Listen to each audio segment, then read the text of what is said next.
A Course in Miracles. Lesson 133. I will not value what is valueless. Sometimes in teaching there is benefit, particularly after you have gone through what seems theoretical and far from what the student has already learned, to bring him back to practical concerns. This we will do today. We will not speak of lofty, world-encompassing ideas, but dwell instead on benefits to you. You do not ask too much of life, but far too little. When you let your mind be drawn to bodily concerns, to things you buy, to eminence as valued by the world, you ask for sorrow, not for happiness. This course does not attempt to take from you the little that you have.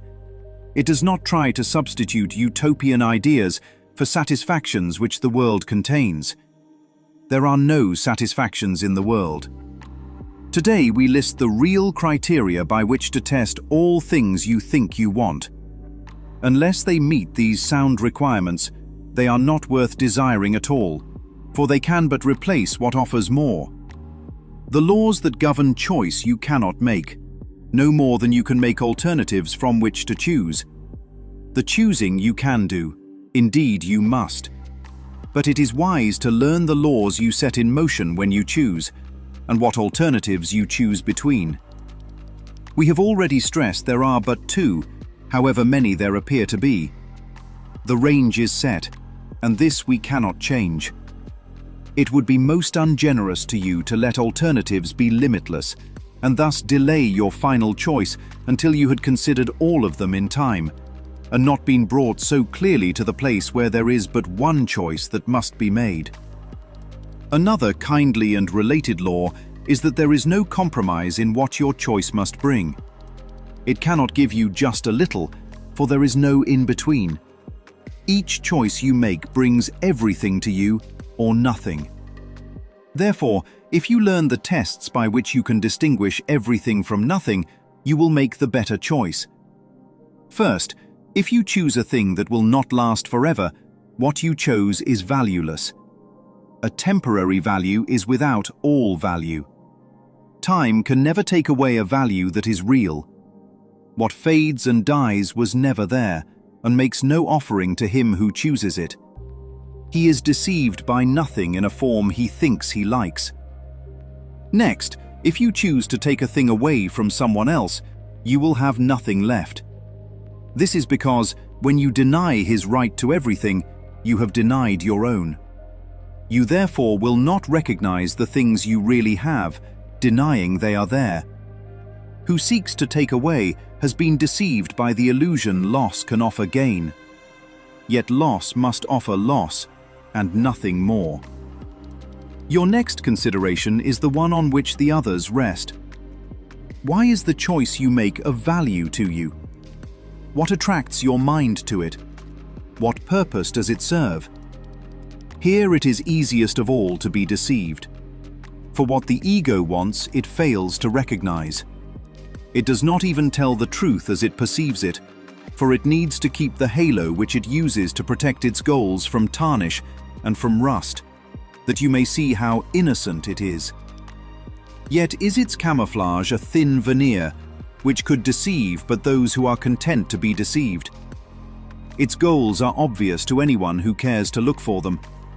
Here is deception doubled, for the one who is deceived will not perceive that he has merely failed to gain. He will believe that he has served the ego's hidden goals. Yet though he tries to keep its halo clear within his vision, still must he perceive its tarnished edges and its rusted core.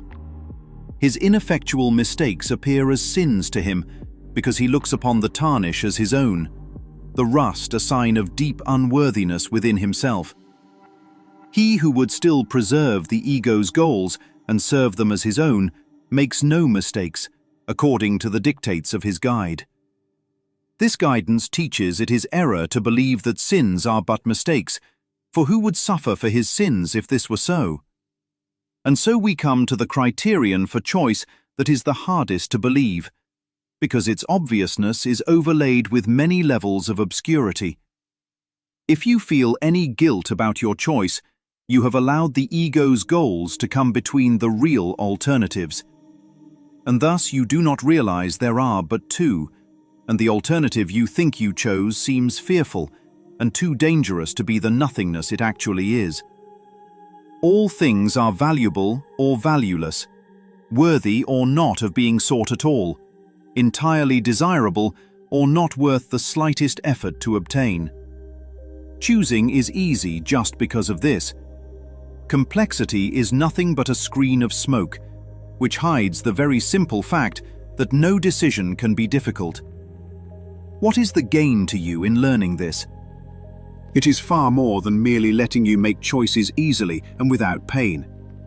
Heaven itself is reached with empty hands and open minds, which come with nothing to find everything and claim it as their own.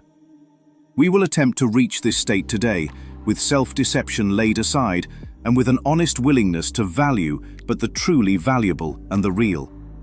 I will not value what is valueless, and only what has value do I seek, for only that do I desire to find.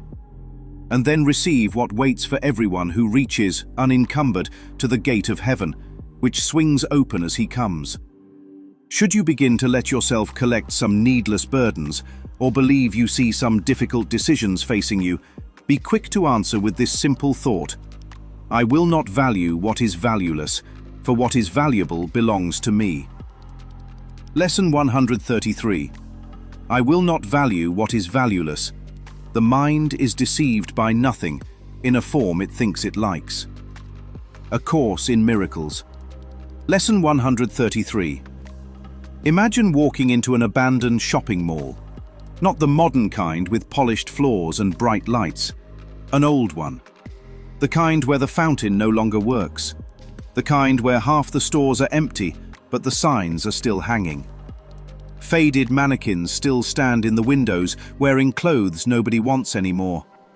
The air smells like dust, carpet glue, and time itself. And yet, something strange happens. The mind still remembers what the place used to mean. Right there where the empty jewelry store sits, somebody once bought an engagement ring.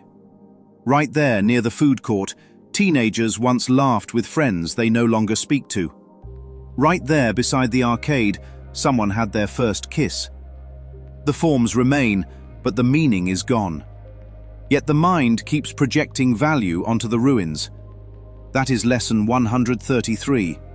The mind is deceived by nothing in a form it thinks it likes. Not deceived by substance, not deceived by reality, not deceived by truth. Deceived by nothing. That is one of the most devastating lines in A Course in Miracles, because it completely overturns the way the world thinks about suffering. The world says suffering comes from losing something valuable. The Course says suffering comes from valuing something that was never valuable to begin with. That is an entirely different diagnosis. And if the diagnosis changes, the solution changes too. Notice how carefully the ego protects its goals. It places halos around them. That relationship is not called attachment, it is called love. That obsession is not called fear, it is called ambition. That control is not called anxiety, it is called responsibility. That endless striving is not called emptiness, it is called success. Halo after halo after halo. But the lesson says the camouflage is thin, meaning somewhere beneath all the performance, the mind already senses the rust underneath the gold plating. That is why guilt appears. Guilt is not proof of sin. Guilt is the psychological friction created by assigning eternal value to temporary things. The mind knows something does not fit. The mind knows something fading cannot truly satisfy. The mind knows something that can be taken away cannot be salvation. But instead of questioning the value system itself, the ego teaches the mind to blame itself. That is deception doubled. The first deception says, "This thing will complete you." The second deception says, "If it fails to complete you, something must be wrong with you." Now the mind protects the very thing hurting it. Now identity enters. Now shame enters. Now comparison enters. Now the rust gets interpreted as personal unworthiness instead of mistaken valuation. That is why people cling so hard to things that repeatedly fail them. Not because the things are valuable, but because the ego fused identity to the pursuit itself. And once identity enters, letting go feels like death. Think about how strange the world really is. People devote their entire lives chasing things that they already know will disappear. Bodies age, buildings decay, careers vanish, money moves, status changes, beauty fades, approval fluctuates hourly. And yet the mind still says, "This will finally do it." That is not logic. That is hypnosis. The Course is not attacking the forms themselves. It is exposing the value system projected onto them. Because forms are neutral. The suffering comes from what the mind asks the form to become. The ego asks temporary things to provide permanent completion. That is why every worldly victory contains anxiety hidden inside it. The moment something is gained, fear of losing it appears immediately behind it. Because the mind secretly knows the truth. What is real cannot rust. What is real cannot fade. What is real cannot be threatened. What is real cannot leave. So if fear surrounds it, the mind already knows it is temporary. That is why Lesson 133 simplifies the entire universe into one question. What actually has value?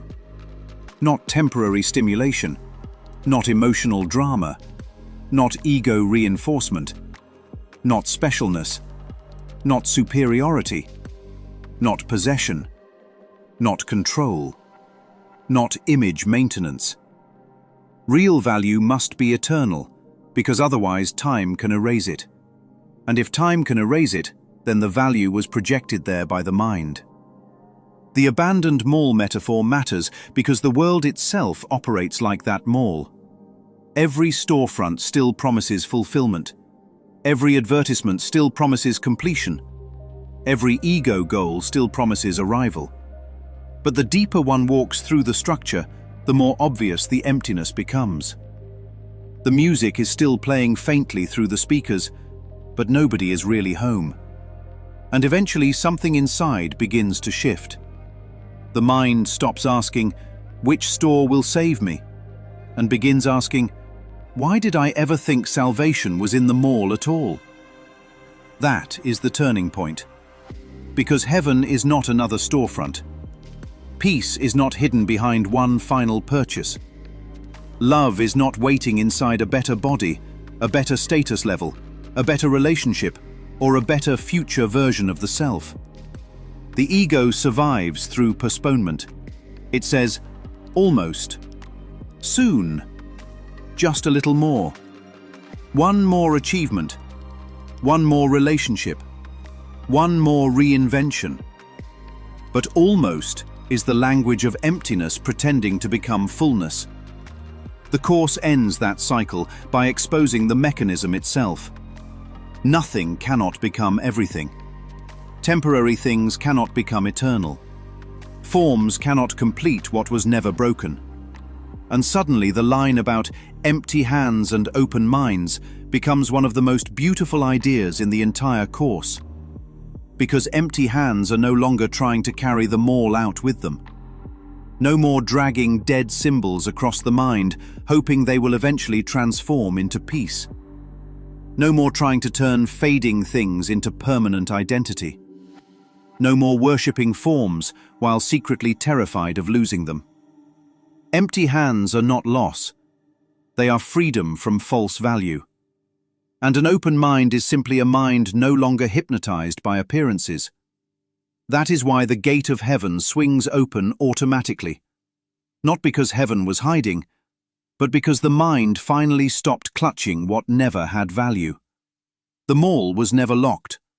The mind was just wandering endlessly from store to store, trying to purchase what only truth could give. That is why choosing ultimately becomes easy. Not because sacrifice becomes pleasant, but because the illusion finally becomes obvious. Nobody mourns monopoly money after realizing it was fake. Nobody desperately clings to a cardboard crown after discovering it has no authority. And nobody needs to force themselves to release what they clearly see has never brought peace. Recognition does the work naturally. The halo falls away. The rust is exposed. The camouflage collapses. And underneath it all, the mind discovers something astonishing. What is valuable was never absent. It never faded. It never rusted. It never left. The mind was simply deceived by nothing in a form it thought it liked.